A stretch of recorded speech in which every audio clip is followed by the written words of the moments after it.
Hello friends, good morning to all. Welcome back to my YouTube channel MKM Education.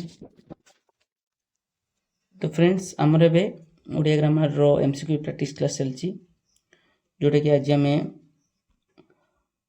5 number practice class को आरंभ आलोचना करवा। तो पूर्व आम यार 4टी सेशन को आलोचना कर सारी।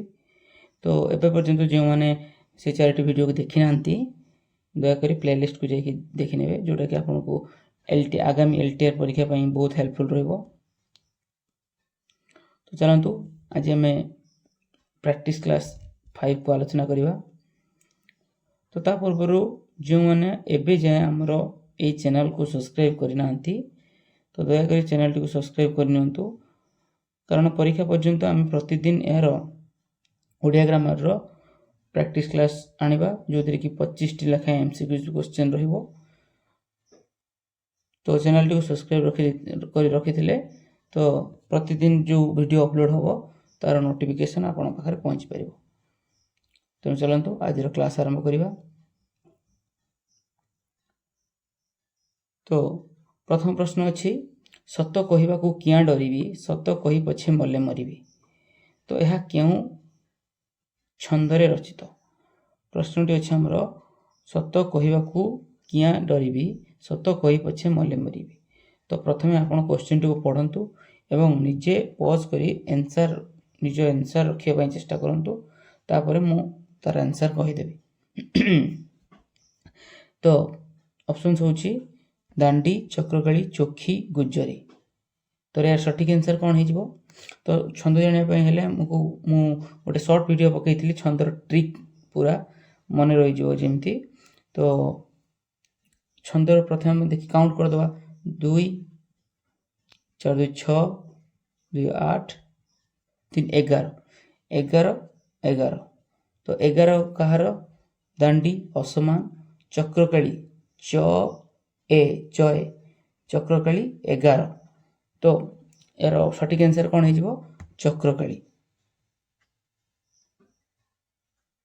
परवर्ती क्वेश्चन, विप्सा बा दिरुक्ति अर्थ रे क्यों विभक्ति हुए। विप्सा बा दिरुक्ति अर्थ रे क्यों विभक्ति हुए। तृतीय विभक्ति, पंचमी विभक्ति, द्वितीय विभक्ति ना चतुर्थी विभक्ति। विप्सा बा दिरुक्ति अर्थ रे क्यों विभक्ति हुए। विप्सा जोटा कि लागी लागी रही था बारंबार होता है, तो यह अर्थ रे हमर को विभक्ति हुए पचारछि। तो यह सठिक आंसर कौन हो ना द्वितीय विभक्ति, जेमिति दिन को दिन, वर्ष को वर्ष। हाँ, ये सब है विप्सा अर्थ रे द्वितीय विभक्ति। तो परवर्ती प्रश्न जा, तुमे मोर भल बंधु जे मात्र रमेश परी नुह। तो ये पचारछि ये जो रेखांकित पदटी हूँ जे ये क्यों प्रकार अवय बोली पचारछि। हाँ, क्यों प्रकार अवय बोली पचारछि। तो यार सठिक आंसर कौन हो। जदि हम यार ऑप्शन देखिबा, आलंकारिक अवय, विभक्ति सूचक अवय, निरर्थक अवय, सादृश्य बोधक अवय। तो यार सठिक आंसर जे जो अच्छी जे को प्रकार आंसर अवय हो आलंकारिक अवय। आलंकारिक अवय रे हम जानछंती जे हे रहिबो अच्छा, टी, म, परा, ये सब हो हमर आलंकारिक अवय। तो गलानी तो गला कथारे संगात जो अच्छी। तो ये हो यार सठिक आंसर कौन हो आलंकारिक अवय। तो परवर्ती प्रश्न कौन ना, केबुलई मुहि अटई पुलिस, बिना मेघे सृजी पारई कोलिस। यह क्यों अलंकार रचित। प्रश्नटी अच्छी, केबुलई मुहि अटई पुलिस, बिना मेघे सृजी पारई कोलिस। तो यार ऑप्शन अच्छी कौन ना व्यतिरेक, विभावना, विशेषोक्ति, अर्थांतरन्यास। व्यतिरेक, विभावना, विशेषोक्ति, अर्थांतरन्यास। तो यार सठिक आंसर कौन हो ना सठिक आंसर हो विभावना अलंकार हो यार सठिक आंसर। कारण आम जानते जे कारण न थाई जो गोटे कार्यर उत्पत्ति हम से विभावना अलंकार हम। तो ये कारण किए ना मेघ है कारण। तो बिना कारण रे कार्य कौन गोटे नुआ कार्यर उत्पत्ति होची कलुष सूझा कुलिश सूझा अर्थ वर्षा है जो कुलिश सूझा वर्षा नुहे तो कुलिश सूझा ये कार्यटी बिना कारण होथुवारु ଏହା ହେଇଗଲା କ'ଣ ବିଭାବନା अलंकार। बिना कारण कार्य उत्पत्ति है विभावना अलंकार उदाहरण। तो यार सठिक आंसर हो विभावना अलंकार। परवर्ती प्रश्न कौन ना साधन करिवार इच्छा। साधन करिवार इच्छा एक पदरे प्रकाश कले कौन हे सिदक्षा शिशोधईसा शिशोधईसा शिशाधईसा।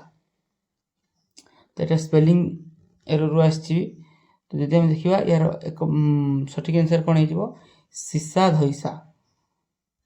सब लेखिकी प्रैक्टिस करने चेष्टा करेंगे शिशाधईसा यार सठिक आंसर हो कौन शिशाधईसा। परवर्ती प्रश्न केउटी ठीक अभिभावक अभिभावक अभिभावक अभिभावक। तो यार सठिक आंसर कौन हो अभिभावक हो यार सठिक आंसर। परवर्ती प्रश्न महात्म्य। महात्म्य रे से कही यार प्रकृति प्रत्यय कले कौन हम महत युक्त य महत युक्त ज महत युक्त य महत युक्त य यार सठिक आंसर कौन हो महत युक्त य महात्म्य। परवर्ती प्रश्न कौन द्रुपद युक्त अ द्रुपद एठारे अ प्रत्यय केउ अर्थरे होइछि अप्रत्यय केउ अर्थरे होइछि आपण सठिक आंसर टी को बाछिया पई चेष्टा करंतु जे अच्छी अर्थरे जात अर्थरे अपत्य अर्थरे सो अर्थरे। तो यार सठिक आंसर कौन हो आमर द्रुपद युक्त अ द्रौपद या कौ अर्थरे अपत्य अर्थरे बा आम ताको संतान संतति अर्थरे कहि पारंती। ये हूँ आम सठिक आंसर हो ऑप्शन सी। परवर्ती प्रश्न कौन तृष्टि संधि कले कौन हम तृष्टि तृष्टि तृष युक्त टी तृष युक्त ती तृष युक्त ती तृष युक्त टी। तो यार सठिक आंसर कौन हो आम जानते आम संधि पढ़ी जे ट ट थिले कौन आसे ना त आसे आउ ठ थिले आमर थ आसे। तो ये ट अच्छी ट अच्छी ट बा टी ट हर्षि टी अच्छी। तो यार सठिक आंसर कौन हो तृष युक्त ती तृष्टि। तो यार सठिक आंसर हो कौन तृष युक्त ती तृष्टि।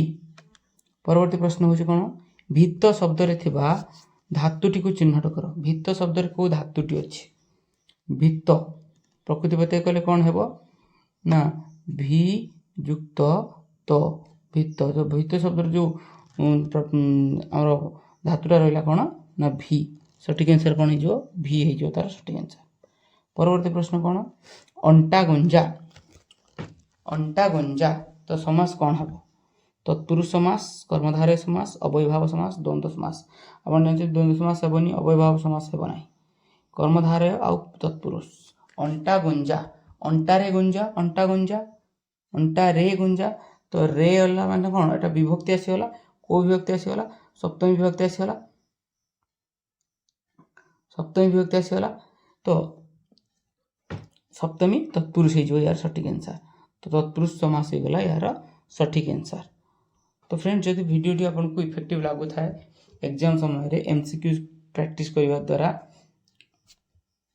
आपको बहुत फायदा हम। जदि आपको फायदा किसी मिल पार थाए ताले वीडियोटी को लाइक करेंगे कमेंट करेंगे और शेयर करेंगे।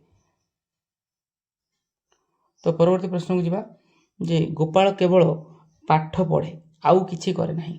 तो ये पचार जो आउ शब्दटी ये क्यों प्रकार अवय जो आउ पदटी क्यों प्रकार अवय विकल्पार्थक अवय विभक्ति सूचक अवय बीजोजक अवय और संयोजक अवय।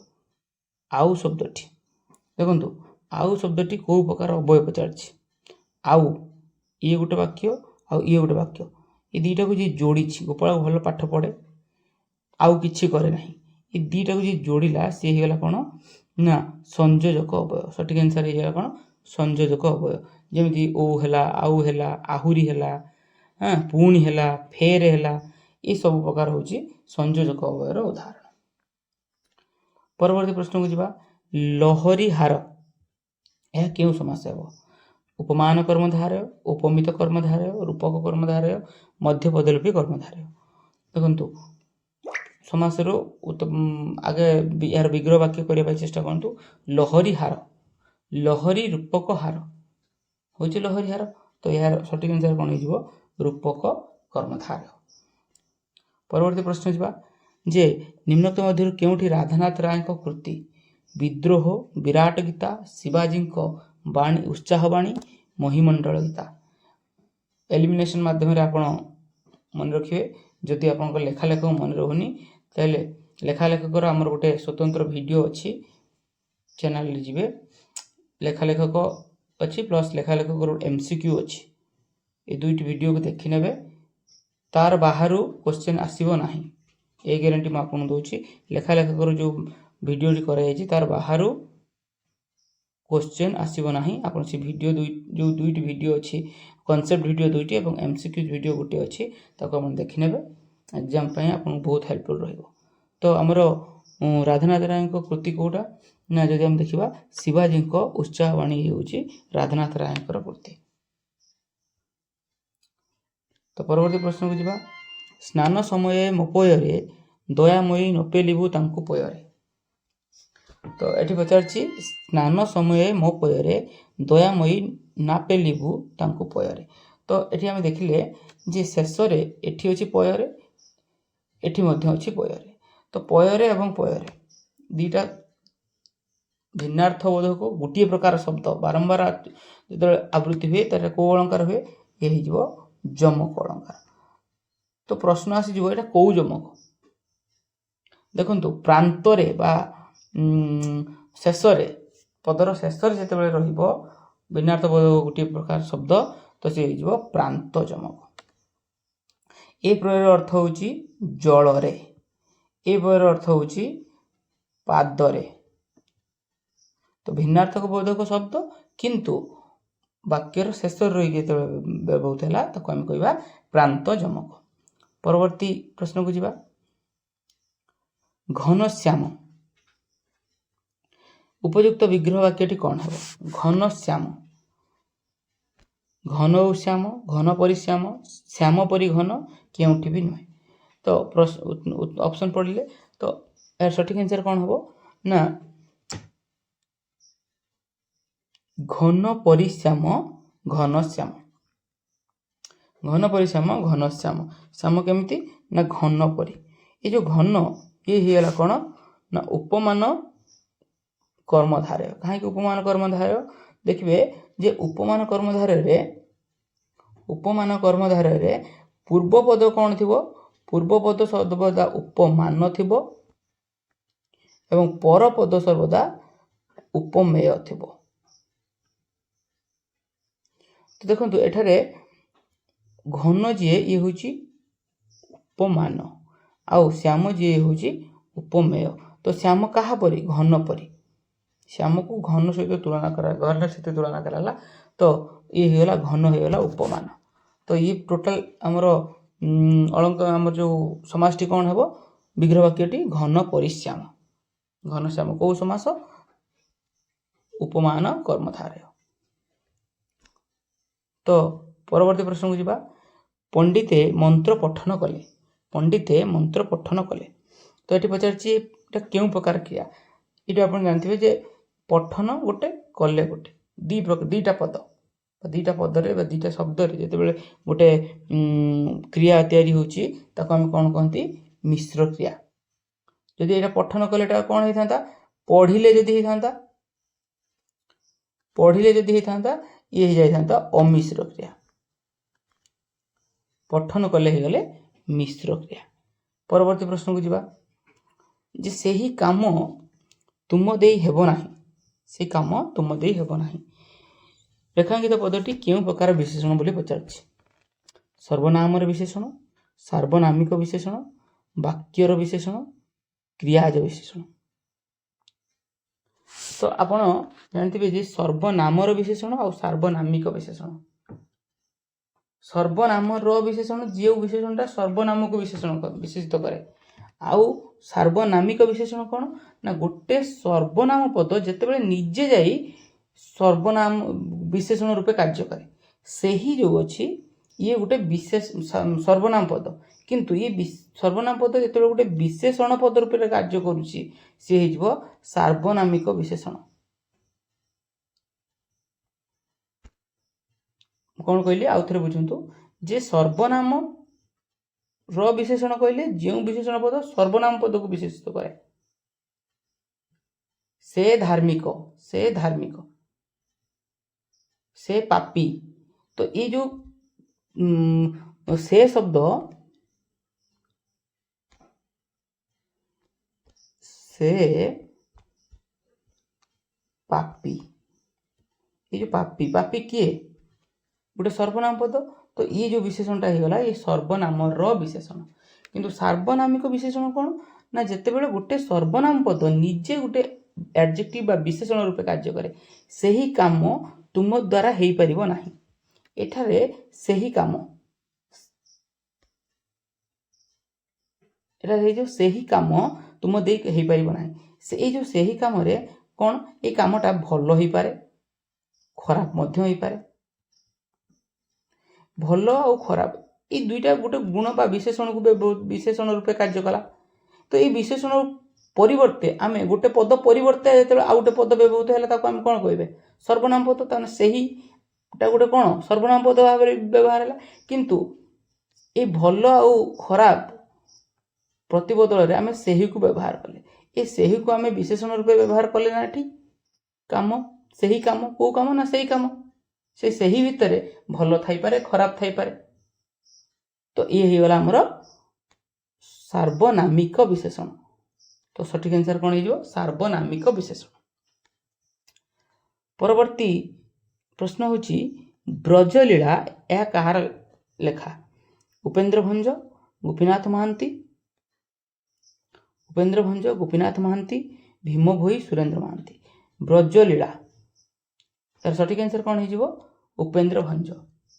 आउ थे कही रखुची जे लेखा लेखकर आमर दुईटी कॉन्सेप्ट क्लास है गोटे एमसीक्यू क्लास है। तो आपण मैंने से भिडियो गुड़ी को देखी ने जोटा कि आपको एग्जाम बहुत हेल्पफुल रहिबो।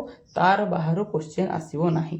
मु किछि एक्स्ट्रा लेखा लेखक देइछि जोटा हम सिलेबस जो 7 जन अछंती से 7 जन प्लस आम किछि बैकअप पई मध्ये किछि एक्स्ट्रा लेखा लेखक लेखा को पढ़ी जाइछंती। तेणु से MCQ class with concept class को आपण करि दियंतो जोटा कि आपण मानको बहुत हेल्पफुल रहिबो।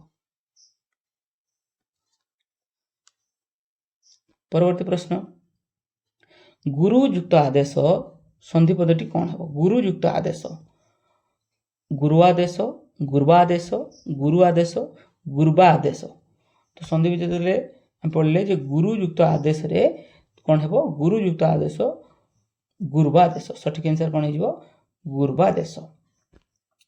तो परवर्ती प्रश्न क्षीय काढ़िबा एही रूढ़ीर अर्थ कौन। क्षीय काढ़िबा गुहारी करिबा दुष्टामी करिबा दोष बाहर करिबा सर्वनाश करिबा। तो क्षीय काढ़िबा अर्थ प्रति कथारे घांटी प्रति कथाटी को घांटी के हम कौन करिबा तार दोष बाहर करिबा केते क्षीय काढुछु प्रति कथारे क्षीय बाहर करिबा दोष बाहर करिबा। जो गोटे पचाची जे परवर्ती प्रश्न जे अप्रधान वाक्य सह प्रधान वाक्य मिसिले क्यों वाक्य होता है। जो अप्रधान वाक्य गोटे अप्रधान वाक्य आ गोटे प्रधान वाक्य मिसिकी को वाक्य तैयारी करती जटिल वाक्य। जटिल वाक्य है सठिक आंसर। तो परवर्ती प्रश्न होची कोन निम्नोक्त मध्यरु केउठी बीजजक अव्यय नुहे। बीजजक कहले दुईटी गोटे वाक्यर दुईटी वाक्य को जी दुईटी अलग अलग भाग में विभक्त करता है। तो मात्र किंतु ओ किंबा मात्र किंतु ओ किंबा। तो जानले जे किंबा किंतु किंबा दीटा अलग अलग कथा किंतु दीटा अलग कर दो मात्र दीटा अलग कर दो।